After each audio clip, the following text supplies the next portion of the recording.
The new Scottish regiments first came to the battlefields of France in the spring and summer of 1915. Their first major battle took place in the flat farmland surrounding the little mining town of Loos. There are huge numbers of Scots. I mean, this is the particular thing about the Battle of Loos. You had 2 Scottish divisions in the assault on the first day, but also Scottish battalions throughout all the other divisions. So the estimate is there's something like 30,000 Scotsmen on the field of battle at Loos. And from that battlefield would emerge a truly legendary figure, a Scottish military icon, the Piper of Loos.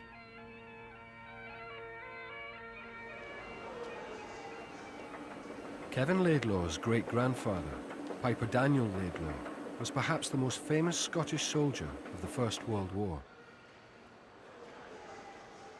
And Kevin's come back to the National Museum of Scotland to renew his acquaintance with his great-grandfather's most prized possession,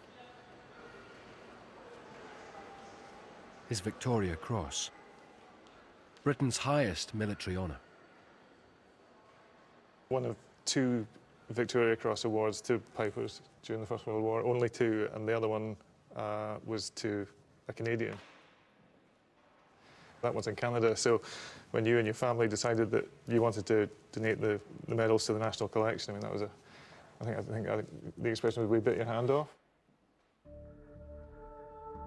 The story of how Piper Laidlaw won his medal ranks among the most celebrated stories of Scottish military history.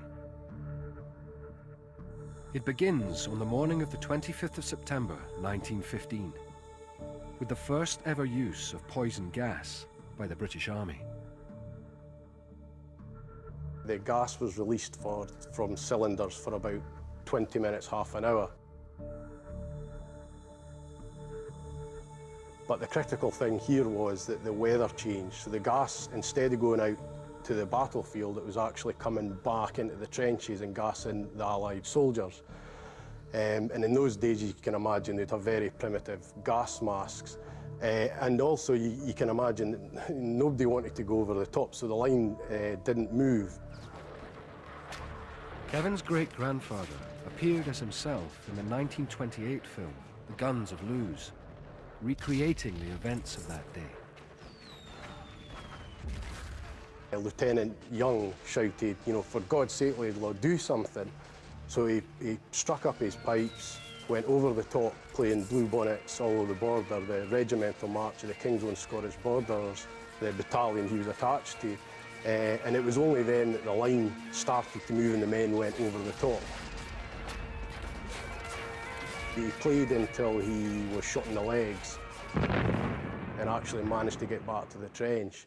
But the men actually captured Loos that day and made some significant advances. With men falling all around us in the trenches. In a filmed interview from 1934, Piper Laidlaw gave his own account of the day to military historian Sir John Hamerton. It gives me a thrill to find you have brought the famous Pipes of Loos with you, Laidlaw. Never go anywhere without them, sir. I played them over the top and went right on through the first line of German trenches, on to the second line where I was bowled over. Will you play us the tune with which you piped the boys over the top? Yes, sir.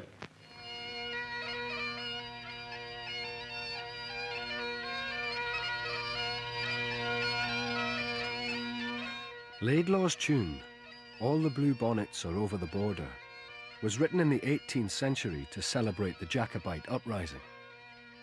But after Loos, this tune of ancient rebellion would be forever associated with one man's act of bravery. Every time I play it, you know, I just think of Piper Laidlaw and the exploits and all the men that went over the top that day. And coming to the museum today and seeing the medals, again, just kind of brings that all back. And it does make me feel quite proud to have a relative who was awarded the Victoria Cross in such a Scottish way. I feel like here's a Piper doing what Pipers are supposed to do, lead the men into battle. But also, it's an insight into the horrors that was World War I, so it makes you really think about that as well.